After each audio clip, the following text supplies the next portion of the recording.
قدرمنو اوریدونکو په سلامونو مو هرکلی کوم. د پاکستان دولتي بانک د افغانستان لپاره د مرستې صندوق جوړولو ډډه کړې.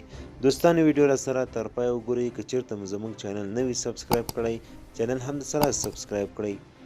پاکستان هر وخت د دې نارې سوري وهي چې له افغانستان سره دوی همکاري کوي او نړیواله ټولنه باید ورسره مرسته وکړي. خو پاکستان په خپله خوله کې دوه ژبې لري. د دې هیواد دولتي بانک له افغانستان سره د مرستې وجهي صندوق د جوړولو څخه ډډه کړې.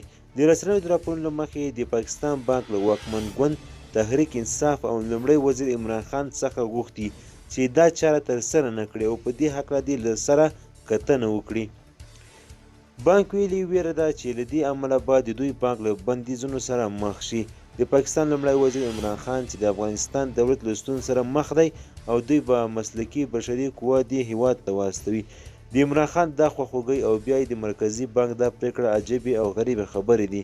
تر اوسه پورې دا هیواد د افغانستان په دې کړکن حالت کې هم هیڅ مرسته ونه کړه.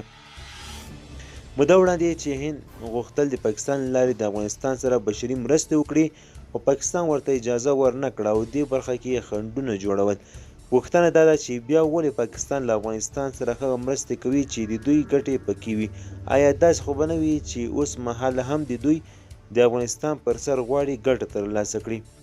پاکستان نږدې 20 کاله د افغانستان په جګړه کې د ډالرو بنډلونه ترلاسه کړل خو هیڅ چا هم نه پکې جهاد وکړ او نه یې کوم پاکستانی وواژه، خو په افغانستان کې دا دواړه کېدل. دوستانو زموږ خبر تر همدې ځایه و. د لا زیات معلومات لپاره زموږ چینل سره سبسکرایب کړئ. مننه.